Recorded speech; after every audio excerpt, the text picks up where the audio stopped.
Assalamualaikum dan salam bahagia saudara-saudari para penonton yang beriman sekalian. Semua bahasa yang saya belajar itu, bahasa Arab adalah satu bahasa yang memang saya sangat suka dan ada keistimewaan tidak ada dalam bahasa lain. Bahasa saya, bahasa Melayu, bahasa saya berada dalam jiwa saya dan saya memperjuangkan bahasa Melayu. Saya tumbuh sekolah Fardu Ain, memperjuangkan bahasa Melayu sejak saya belasan tahun di Jabat. Sekarang pun masih ada. Bahasa Thai saya suka karena saya belajar, walaupun ia bahasa penjajah bagi saya, Thailand penjajah yang menjajah kami, ya, tapi suka bahasa Thailand juga. Bahasa Inggris pun begitu. Jadi Cina pun saya belajar sejak di sana. Jadi ini menyebabkan saya ada kelebihan dari suka bahasa. Jadi saya suka dan mudah untuk nak belajar bahasa. Apabila saya cinta kepada bahasa-bahasa ini menyebabkan saya mudah untuk belajar bahasa. Bukan saja 6 bahasa. 6 bahasa ini saya belajar sebenarnya. Tapi apabila saya nak pergi buat laporan di mana-mana negara, seperti saya pergi ke Israel, saya pergi selama 3 kali, saya belajar dulu bahasa Yahudi yang hampir serupa dengan bahasa Arab selama 2 minggu. Waktu itu tidak ada internet, tidak ada CD, BBCD tidak ada. Saya beli buku, belajar begitu saja, tapi berusaha untuk memahami serta mengeluarkan suara yang hampir sama dengan Yahudi, tapi tidak berlaku begitu. Jadi terpaksa pergi sana, kita coba sebutkan perkataan-perkataan tertentu, mengubah suaikan apa yang kita belajar daripada buku. Belajar daripada buku tidak sama dengan belajar daripada dengan suara, dengan video. Kan mula-mula perkataan yang saya belajar di sana, tengok, ya tulis Shalom, ini Assalamualaikum. Pergi sana bunyi Shalom, jadi gitu. Jadi kita ikut. Alhamdulillah bunyinya Alhamdulillah. Jadi gitu. Jadi perkataan-perkataan asas dalam bahasa saya sudah hafal sebelum saya nak pergi ke negara, pergi ke Laos, pergi Kamboja apa begitu. 2 minggu saya pasti belajar bahasa itu dulu, kerana apabila kita ada asas bahasa, kita boleh berinteraksi dengan penduduk dengan begitu mudah, ya. Dengan itu saya bukan terbatas dengan belajar itu. Saya belajar juga waktu saya nak pergi, tapi belajar bahasa 2 minggu ini, kita balik kita lupa. Bahasa Turki kan saya belajar 2 minggu untuk pergi ke Turki. Selepas itu kita balik, tak ada perkataan-perkataan yang saya ingat kecuali sedikit. Cuma yang lekat lama dan banyak sekali selain daripada bahasa Melayu dan bahasa Thai yang saya kira. Sebab untuk nak lekat bahasa dalam diri kita, terpedam dalam diri kita, adalah bahasa yang kita dengar, kita mengguna setiap hari, iaitu bahasa Melayu satu, ada bahasa Thai, kerana kita selalu membaca, mendengar. Bahasa Inggris kerana selalu kita mendengar berita dan membaca. Tapi yang paling banyak sekali saya masuk ke dalam otak saya adalah bahasa Arab. Kerana kecintaan saya kepada bahasa Arab memang tinggi. Dan tinggi. Dalam sembahyang 5 waktu kita membaca Al-Quran, kan memang mengingatkan, itu juga mengingatkan kita kepada bahasa Arab. Kita baca hadis setiap hari juga, macam bahasa Thai, macam bahasa Melayu juga, setiap hari juga saya guna bahasa Arab. Jadi bertambah. Tapi kelebihan bahasa Arab yang saya sukar dapat dalam bahasa lain, karena bahasa Arab indah, ya, indah, sangat indah. Bukan sahaja Al-Quran, ya, tapi bahasa biasa ini pun indah. Kalau baca sastra sudah tentu lebih indah lagi. Sastra, dalam sastra, bahasa Melayu pun indah, bahasa Thai pun indah, bahasa Inggris pun indah, baca Shakespeare, baca apa. Tapi Arab bagi saya lebih. Walaupun saya ini bukanlah, entahlah, mungkin karena dari sebelah bapak saya juga ada darah Arab daripada Yaman kah gitu atau tak tahu. Tapi memang bila membaca bahasa Arab, menatap huruf-huruf Arab khususnya dalam bentuk puisi, dalam bentuk sajak, Masya Allah. Itu jangan Quran lebih lagi. Ya, ini kita baca sajak, baca syair, baca itu cukup bagus. Menenang kepala, membuat otak kita rasa tenang. Itu adalah kelebihan yang kita membaca. Mungkin kerana keindahan bahasa itu satu, dan juga mungkin juga ada mistik, mungkin juga ada roh agama, kerana kita apabila dikaitkan dengan agama mungkin menyebabkan kita itu sendiri rasa lebih, rasa lebih. Tapi begitulah, baca Arab dengan hurufnya yang berbeza-beza, baris atas, bawah, depan, dhammah, macam-macam, dengan bahasa yang susah saya nak ceritakan dalam bahasa Melayu. Tapi kita baca itu memang ada sentuhan-sentuhan yang memang sangat menarik. Itu memang banyak inspirasi waktu kita baca bahasa Arab. Walaupun baca bahasa biasa, rasa memang terasa. Membuatkan kita rasa sedap, rasa indah, rasa enak kita membaca. Ya. Kalau baca sajak, baca puisi, sudah tentu. Memang baca sajak Arab, kalau tak faham lagi karena yang ditulis itu 1000 tahun lebih. Ya. Bahasa-bahasa yang tinggi. Memang bukan mudah untuk nak itu. Bahasa sajak puisi Imam Syafi'i sebagai contohnya. Dalam sekali artinya. Dan itu menyebabkan kita tertarik. Kita boleh masuk dalam teks, melihat maksudnya. Susah untuk nak diterjemahkan dalam bahasa Melayu dan bahasa Inggris. Ya, ini pengalaman saya dengan bahasa Arab. Ya, itu yang menyebabkan saya begitu. Nah, dan keindahan bahasa Arab bukan dari segi sebutan saja, sebutan, maksud-maksud yang dalam, dan ada maksud awal, maksud kedua, maksud ketiga. Kadang-kadang kita satu perkataan mempunyai banyak maksud. Nama binatang pun, nama asad, nama singa kan ada berpuluh-puluh nama yang bagi satu perkara sahaja. Jadi banyak wanita, maksudnya bagi insan, kenapa dinamakan manusia, dan rajul, apa ini semua kalau kita faham maksud kita baca gitu kan, rasa sedap lihat. Itu dari segi tulisan, ya, dari segi tulisan maksud makna. Tapi kalau kita tengok kepada khat, kepada kaligrafi Arab, adalah merupakan antara kaligrafi yang tercantik. Kita tengok di belakang ini kan. Ini tulis Lughatul Arabiyyah. Cantik. Tak boleh nak banding dengan Latin. Tak boleh banding dengan Rumi kita. Nak tulis biar cantik, Arab tak ada. Ada dua bahasa yang tulisnya jadi cantik di dunia ini. Satu lagi bahasa Cina dan bahasa Arab. Kaligrafi dua-dua ini memang kalau tulis Arab, khat Arab, tulis macam mana cantik. Siam tak boleh lawan, Latin tak boleh lawan. Yang boleh lawan dia Cina sahaja, Cina. Dia tulis Cina, cantik.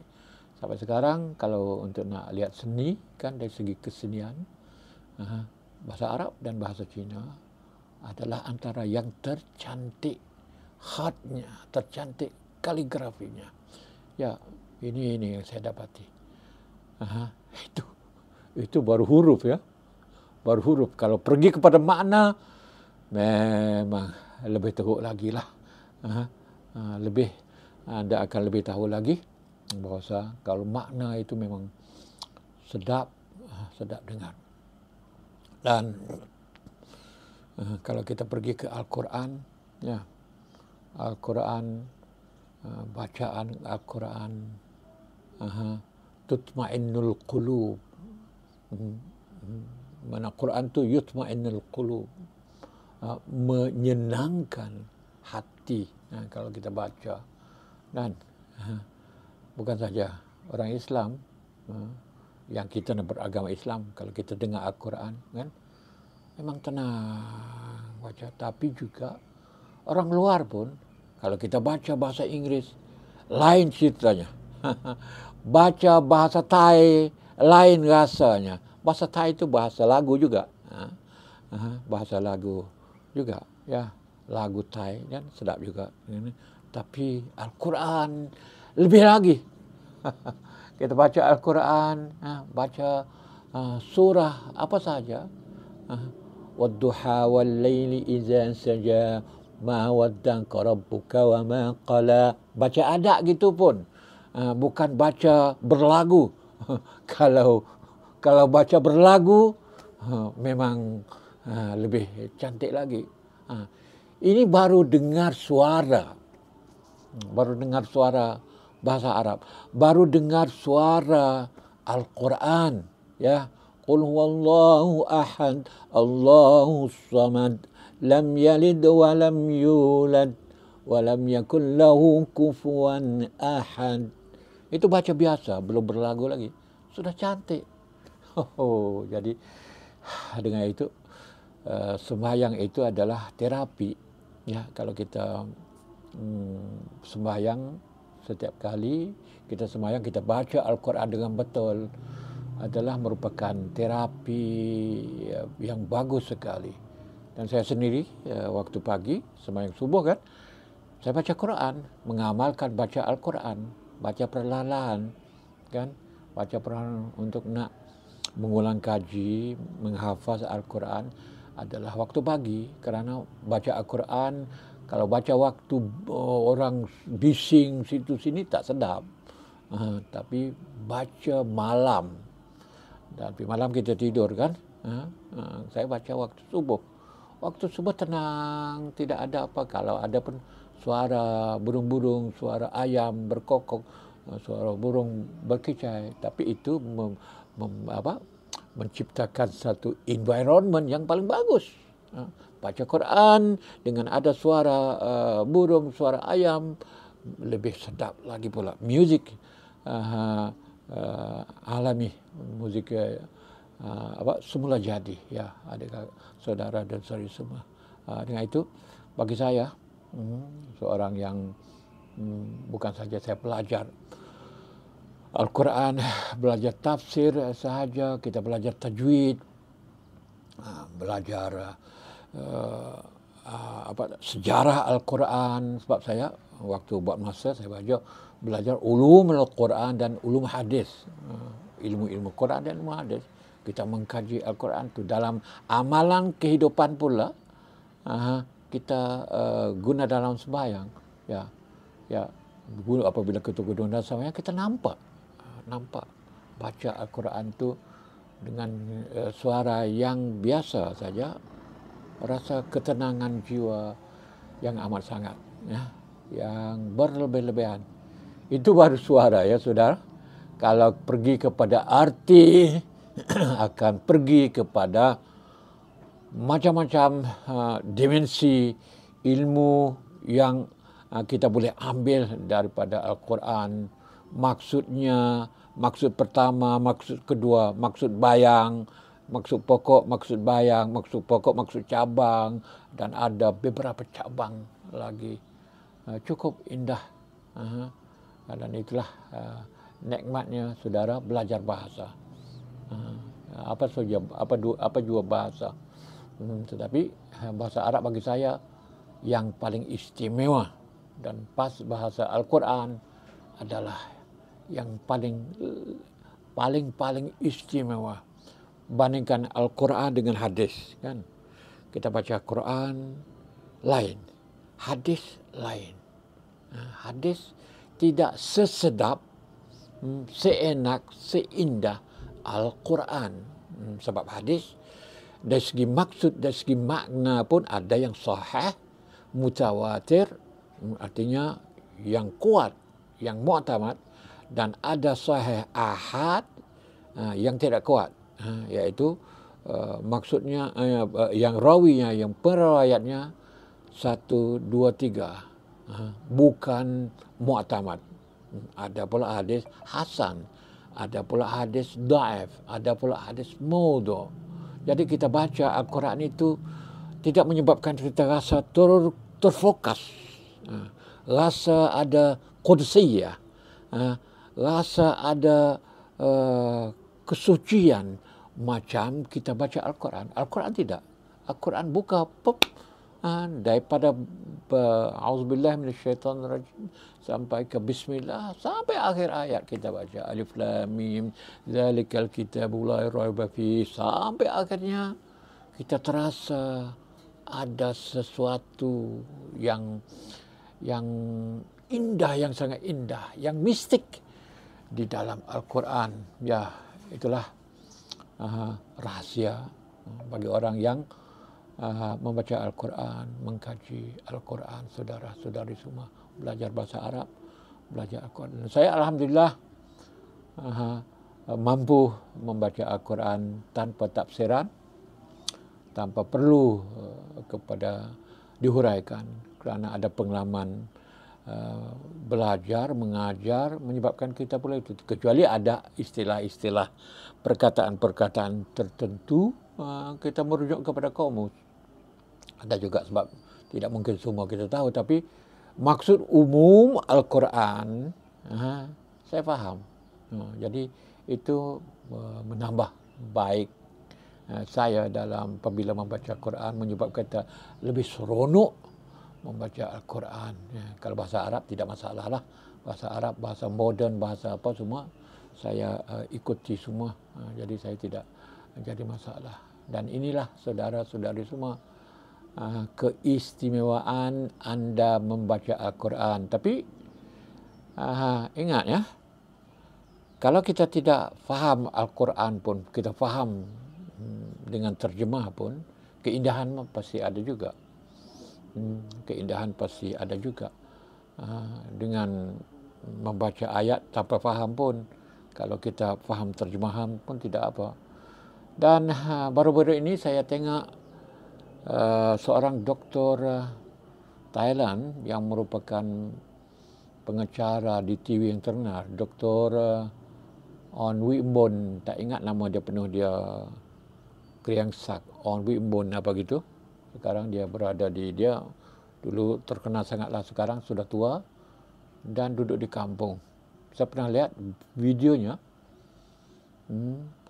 bercakap tentang Al-Quran, keindahan Al-Quran. Dia hanya membaca Al-Quran terjemahan, ya, tak faham, tak seperti saya, tak seperti kita, ya. Dia hanya faham daripada terjemahan dalam bahasa Thai. Dia bercakap dalam konteks Ramadan, macam mana amalan Ramadan, cantik, dan perang, bagaimana perang Islam itu ada peraturan-peraturan. Dia cakap dalam konteks Gaza sekarang, katanya bukanlah seperti yang berlaku sekarang. Maksudnya baik, Islam itu gini. Tapi dia tidak bisa memahami. Dia bukan Islam. Dia orang Buddha, ya, orang Buddha. Dia baca Bible, baca Tripitaka atau Tripitaka, ini adalah Quran Buddha. Dia baca kitab Weda dan lain-lain. Semua bagus, dia kata, tapi Al-Quran, ini penilaian orang bukan Muslim, ya. Dia kata Islam lebih lengkap, lebih sempurna, lebih sedap, lebih enaknya. Dia tak faham. Kalaulah dia kata dia boleh melakukan macam orang Islam, sembahyang seperti orang Islam. Dia sendiri sudah sembahyang, baca, dia baca Al-Quran sahaja. Al-Quran pun Ada orang yang bagi dia bagi 3 naskah Al-Quran ya.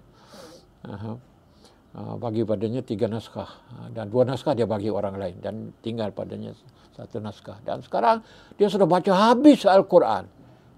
Seorang profesor, seorang doktor, penulis yang hebat, dia baca habis Al-Quran. Dia kata cantik baca dalam bahasa Thai.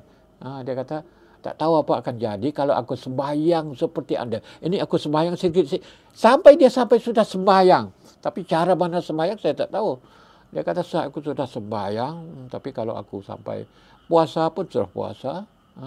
Dia kata kalau aku sampai boleh pergi buat haji ke Mekah, mungkin aku akan lebih baik lagi dalam menghayati Islam. Artinya sekarang dia sudah menghayati Islam dengan cara sendiri, berpandu kepada Quran terjemahan saja. Cukup hebat, saudara-saudari semua. Dia hanya faham melalui terjemahan.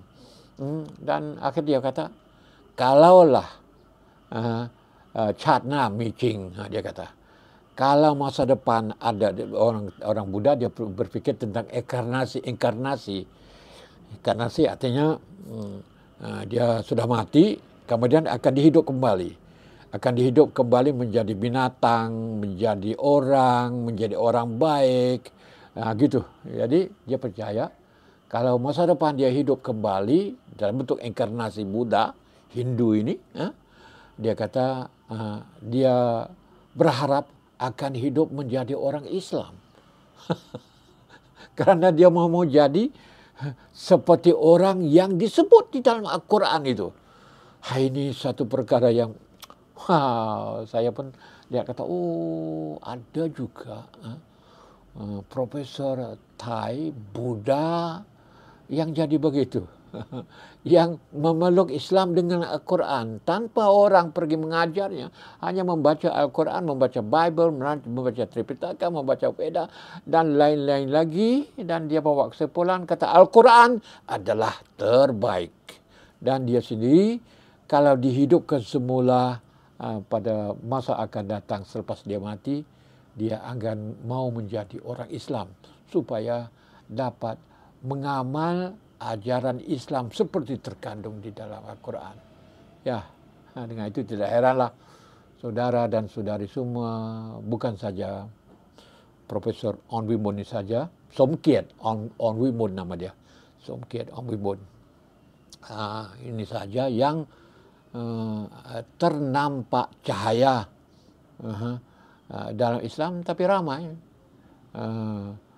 penulis penulis Bernard Shaw pun begitu, dia tulis tentang Nabi Muhammad, dan ramai Roger Gaudi, seorang komunis yang kuat Perancis, memeluk Islam juga, tapi dia peluk dengan melalui tasawuf Ibn Arabi, ya. Tapi tak apalah, itu soalnya, tapi mereka nampak cahaya ada di dalam Islam, ya. Dan kita orang Islam pun pasti menghayati Al-Quran, ya. Sewaktu sudah sembahyang, jangan sahaja sembahyang itu seperti burung kakak tua, hanya Bismillahirrahmanirrahim, Alhamdulillahirabbil alamin, baca gitu saja tanpa menghayati maksudnya. Kalau anda menghayati maksudnya, apa maksud Alhamdulillahirabbil alamin, apa maksud Qul Huwallahu ahad, apa maksud ya ayyuhallazina amanu, itu akan lebih bagus, lebih baik lagi kepada kita semua. Okey, saudara-saudari semua, itulah saya cerita kepada saudara-saudari semua pengalaman belajar bahasa. Bagi saya ini bukan saja belajar daripada sekolah, university, tapi saya juga belajar daripada pergaulan dalam masyarakat, dalam negara yang saya pergi tinggal, bukan saja pergi melancong, tapi pergi belajar dan pergi bekerja. Di Mesir saya 8 tahun, di Syria 4 bulan, 3 bulan, ya. Di Tunisia 1 tahun, di Algeria beberapa bulan, di Maghrib lebih 10 tahun, di Malaysia pun banyak tahun, lebih daripada 10 tahun. Dan sekarang pun masih pergi. Indonesia pun kita pergi. Laos, Vietnam pun pergi kadang-kadang berminggu-minggu, kadang-kadang sebulan. Kamboja, Burma, Myanmar, Turki, Israel, Eropah dan banyak lagi lah. Selain daripada yang saya pergi, saya juga bergaul, hidup dengan mereka, tinggal bersama mereka. Kadang-kadang orang Barat itu sendiri datang, orang Jerman datang duduk dengan sama kami berbulan-bulan. Orang Pakistan pun duduk, yang di luar negara, waktu di luar negara datang tinggal bersama kami berbulan-bulan. Ya, banyak pengalaman begini semua menyebabkan saya rasa indah mempelajari bahasa budaya, dan bahasa ini ya yang menyebabkan saya boleh nampak orang, boleh lihat masyarakat, boleh lihat negara-negara tertentu, dan dari semua pengalaman ini semua menyebabkan saya menyimpul bahasa Arab adalah antara the best. Saya tak tahulah, mungkin ada bahasa lain yang lebih lagi, tapi saya dapati antara the best, antara yang terbaik. Dan Al-Quran ini adalah yang terbaik bagi saya, bahasa Al-Quran. Bahasa 1400 tahun dulu masih boleh dibaca, dihayati oleh orang sekarang dengan bahasa yang sama, sebab bahasa Al-Quran adalah bahasa yang sama yang kita cakap pada hari ini. Sedangkan bahasa Melayu 200 tahun, 300 tahun sekarang tak sama dengan bahasa yang kita bercakap sekarang. Ya, bahasa Inggris pun, bahasa Shakespeare dan sebelum Shakespeare sampai ke sekarang tak sama. Ya, tak sama. Jadi kita kena buka kamus untuk nak baca bahasa-bahasa lama. Tapi Al-Quran tidak. Al-Quran bagi orang yang belajar bahasa, menguasai bahasa Arab, tidak perlu kamus pun boleh faham, kecuali ada istilah, ada perkataan-perkataan tertentu kita kena cari. Tapi masih dekat. Lebih 1400 tahun dengan sekarang, Al-Quran itu dekat dengan kita, sangat dekat. Itulah yang saya lihat bahawa kalau bandingan dengan orang lain, ulama kan dia panggil bahasa Arab itu mu'jizah. Ya, salah satu mu'jizah Nabi, bahasa Quran. Ya, mu'jizat. Kalau nak sebut mu'jizat Nabi yang lain yang banyak berpuluh-puluh itu adalah cerita, adalah riwayat. Kadang-kadangnya tidak betul, kadang-kadangnya betul. Tapi mu'jizat yang betul ada pada Nabi adalah Al-Quran dengan bahasa yang indah. Al-Quran ini orang Arab sendiri apabila membacanya satu ayat sahaja memeluk Islam. Karena orang Arab memang dengan bahasa memang itu. Karena orang Arab secara semula jadinya suka kepada syair, puisi yang dibaca. Dulu tidak ada media kan, bahasa ini, puisi inilah yang menjadi syair, inilah yang menjadi perantara dan digunakan oleh orang Arab. Sekarang ini pun masih ada orang Arab bercakap dalam bentuk puisi. Jadi pengaruh bahasa Arab yang tinggi seperti terdapat di dalam Al-Quran ini menarik orang Arab kepada Islam. Itu sebelum nak menemukan bermacam-macam ilmu, bermacam-macam prinsip, bermacam-macam kaedah, bermacam-macam hikmah daripada Al-Quran itu, hanya tumpu kepada keindahan bahasa pun sudah memadai. Ya, dan itu juga kita boleh rasa pada zaman sekarang ini.